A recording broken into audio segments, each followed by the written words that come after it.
One of the most difficult things that I deal with as a helper, counselor, coach, therapist, professor even, is sexual abuse.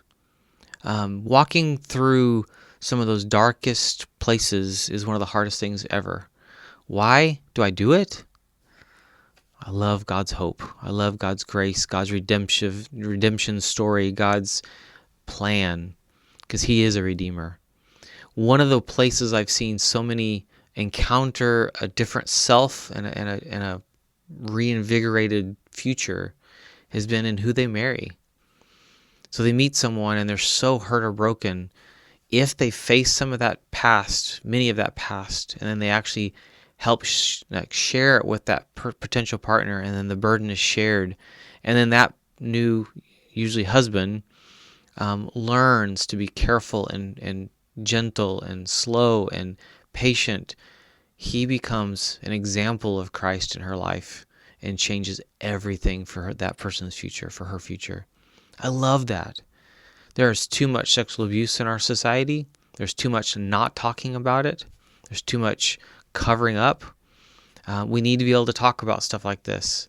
Does that mean airing everyone's dirty laundry? No, but it means making it so hard to hide and keep secrets that we can actually expose, that we actually can make it. It breaks my heart what so many have gone through. I know in my own story, the way that I saw people or understood relationships was damaging, and I had much growing to do. That in my early relationships, I had a lot to learn. And I'm thankful for the people that stepped in and actually called things out and loved me and cared for me. And it was some people that I would never have guessed that God used in my life to teach me. And I hope that for you, walking alongside a person who's been sexually abused is so difficult, but it's for the glory of God and for their much bigger picture. Why? After abuse, we try to get small and we try to hide, or we get loud and vocal and tend to have a chip on our shoulder. So how can we live peaceful and be an incredible influence to those around us? That's what I want for those that I work with and walk alongside. If you're married, and you probably are if you're listening to this, but if you're married and you haven't dealt with some of that past stuff, it's so worth it. It's a hard journey at first. It's more about the fear of being exposed than it is about actually once you get into it, you begin realizing this is so freeing, more. And then your spouse comes on board, and the grace that they can show and the patience that they can show can be so redemptive. And I pray for that for you. I love walking through that with couples because of that latter piece. We're trying to get somewhere. It's not just cathartic and then we move on. I want change in my life.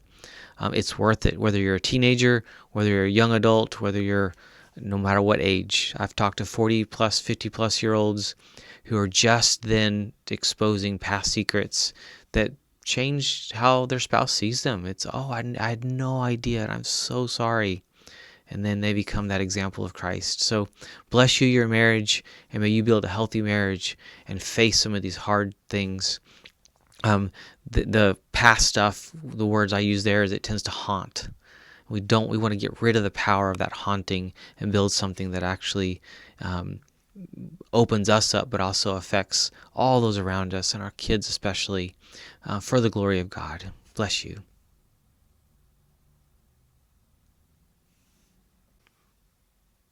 Hey, this is Dr. Corey Gilbert, and would love to actually continue this conversation. How? Inside my free Facebook group, facebook.com/groups/thehealthymarriage. Join us there, and you can actually begin dialogue, posting questions that I'll answer here and also in the group.